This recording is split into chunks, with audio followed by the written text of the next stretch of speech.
Je le répète, je ne suis pas favorable à ce stade d'envoyer des troupes en Ukraine.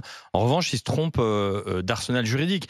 Et moi, j'irais plutôt sur la trahison et les atteintes à la sûreté de l'État, qui, eux, sont couverts par le code pénal, l'article 411 à 413-12, et qui traite la trahison, qui comprend les actes tels que de délivrer des personnes appartenant aux forces armées, définissent les actes considérés comme espionnage, livraison d'informations à une puissance étrangère. C'est là où il devrait aller taper Macron. L'arsenal juridique français, il existe. Qui? Oui, mais Taper le Rassemblement national, tous ceux qui se font payer ça change pour nous rien à pourrir la la guerre en vie, Ukraine. alimenter et être aux mains d'une puissance Oui, étrangère.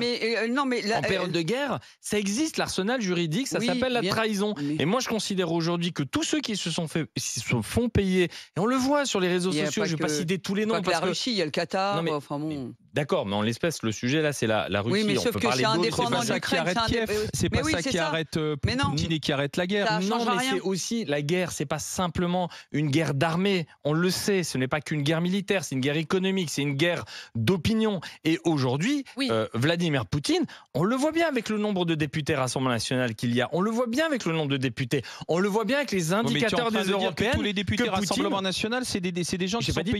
Non, mais t'as dit, on le voit bien avec le nombre de députés. Pardon, non, mais Alain, en 2017, lors de ça veut dire qu'ils sont tous, ça veut dire qu'ils sont à la solde du FSB. En tout cas, celle qui est à la tête du Rassemblement National, Marine Le Pen, je dis oui. Je dis oui, pourquoi? En 2017, il faudrait la juger pour trahison. Je vais te citer les noms. Oui.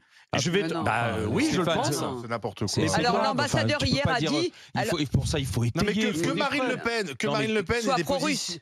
Marine Le Pen ait changé sur, effectivement, et elle était très admirative de Poutine, et aujourd'hui, forcément, elle rétropédale parce que les choses ont changé. Elle voulait faire une alliance militaire avec la Russie pour lutter contre le terrorisme. Aujourd'hui, elle la proposerait plus. On est d'accord. Mais pardon, Emmanuel Macron, il a reçu à Brégançon, sur son lieu de vacances, Vladimir Poutine, qui est arrivé avec des fleurs pour Brigitte, on se souvient de bon, il l'a reçu ensuite au château de Versailles, parce qu'à l'époque, effectivement, l'idée c'était mieux draguer Poutine que être son ennemi. C'était ça. Oui, tout le monde disait à peu près la même chose. On va essayer de mettre Poutine avec nous. Mais attendez, s'il vous plaît, Olivier, tu peux pas mettre tu peux pas mettre sur le même plan Emmanuel Macron en tant que président de la République qui reçoit Poutine en grande pompe et Marine Le Pen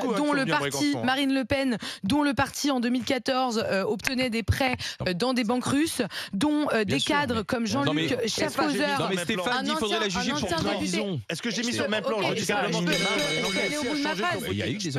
que je peux aller au bout de ma phrase? Je suis désolée, on peut pas mettre sur le même plan le Rassemblement National et les autres partis dans ce pays. Non seulement le Rassemblement National obtient ses prêts grâce aux banques russes, en plus il y a plusieurs cadres du parti qui sont mis en cause par des enquêtes.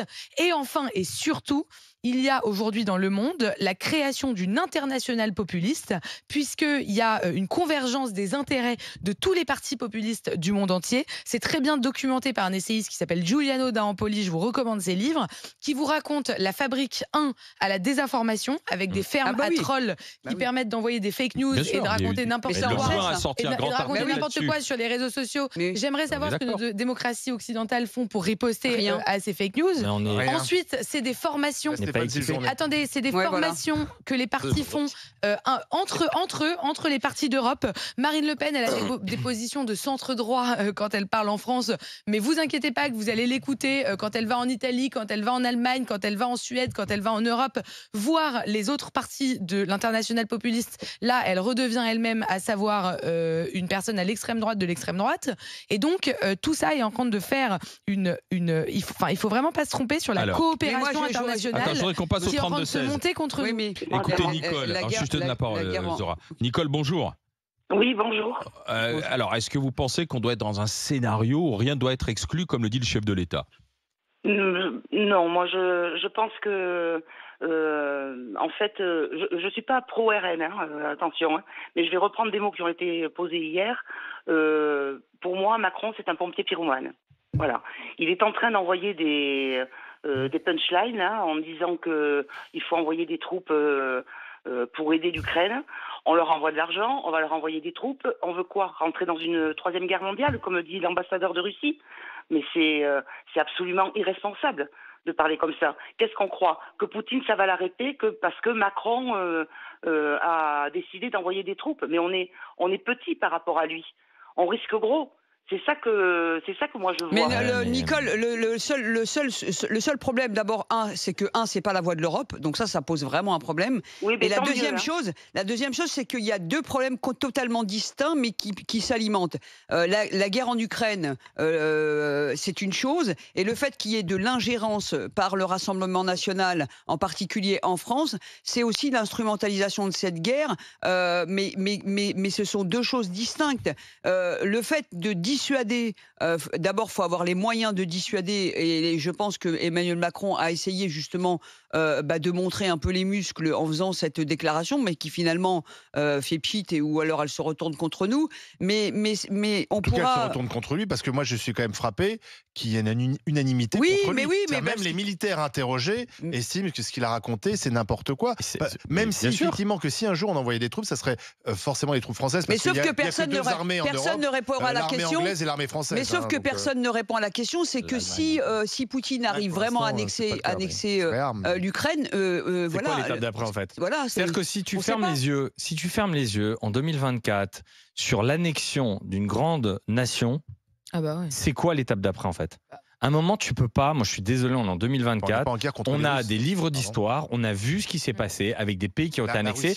Lorsque la France a été annexée par l'Allemagne, moi, je suis très heureux que des présidents ont eu le courage, notamment nos amis anglais, ont eu le courage. Peu importe. Qu'à un moment, ils aient eu le courage. Stéphane. Il ne faut pas non plus dire n'importe quoi. La Russie ne menace pas la France. Non. On ne sera pas envahi par les troupes russes. Je n'ai pas dit que la Russie menace la France.